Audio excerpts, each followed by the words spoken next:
বিসমিল্লাহির রহমানির রহিম। আসসালামু আলাইকুম। স্বাগত জানাচ্ছি কুকিং বাই সুভাষ মমে।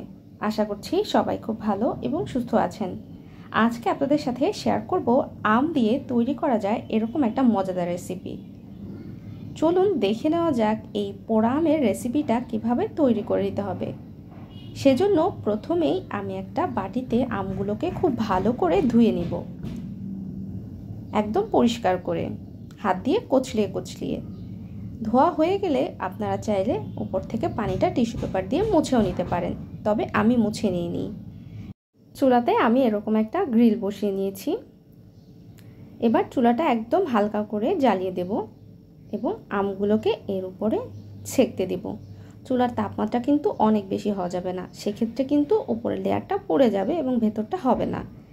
এভাবে আস্তে আস্তে করে চুলাটাকে জ্বালাতে হবে এবং আমটাকে সম্পূর্ণ ঘুরিয়ে পুড়িয়ে নিতে হবে। দেখুন আমার এখানে কিন্তু আমগুলোকে সম্পূর্ণরূপে পুড়িয়ে নেওয়া হয়ে গেছে এবং আমি চুলাটাকে অফও করে দিয়েছি।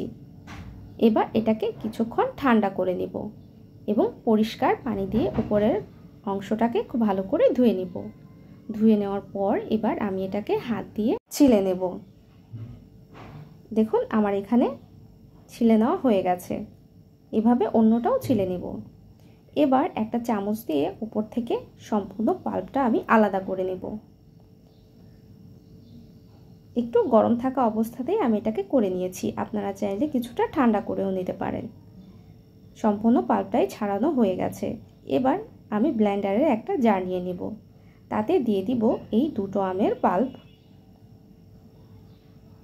আমার এখানে আমটা কিন্তু খুব বেশি টক না, যদি খুব বেশি টক হয় সেক্ষেত্রে কিন্তু অন্যান্য সব মশলার পরিমাপটা একটু কম বেশি হতে পারে।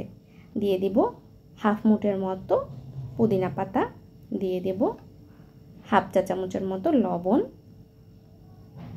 এর সাথে দিয়ে দেব 1/3 চা চামচের মতো গোলমরিচ গুঁড়ো, দিয়ে দেব ভাজা জিরার গুঁড়ো 1/3 চা চামচের মতো,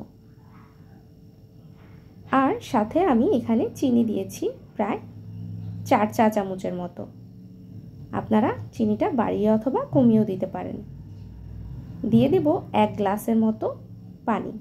পরবর্তীতেও আমি আরও আধা গ্লাসের মতো পানি অ্যাড করেছি। এবার এই সমস্ত উপকরণটাকে আমি খুব ভালোভাবে ব্লেন্ড করে নেব। দেখুন আমার এখানে কিন্তু ব্লেন্ড করে নেওয়া হয়ে গেছে। এবার আমি আপনাদেরকে ঢেলে দেখিয়ে দিচ্ছি এই শরবতের ঘনত্বটা ঠিক কেমন হয়েছে। অন্য একটা গ্লাসেও আমি ঢেলে নেব। আমি এখানে 2 জনের জন্য শরবতটা তৈরি করেছি। আপনারা কিন্তু চাইলে পরিমাপটা একটু বাড়িয়ে দিয়ে আরও বেশি করে তৈরি করে নিতে পারেন। তবে গরমে কিন্তু এই শরবতটা অনেক বেশি আরামদায়ক, খেতেও কিন্তু দুর্দান্ত লাগে। আপনারা বাসায় ট্রাই করলেই কিন্তু সেটা বুঝতে পারবেন।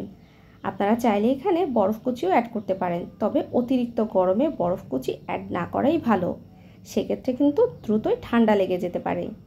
আমি এখানে বরফ কুচিটা তাই অ্যাড করিনি। দিয়ে দেব পুদিনা পাতা। এই শরবতটা কিন্তু শরীর এবং মন দুটোকেই খুব ভালোভাবে ঠান্ডা করে দিতে পারে। আমার আজকের এই রেসিপিটি দেখার জন্য অনেক ধন্যবাদ।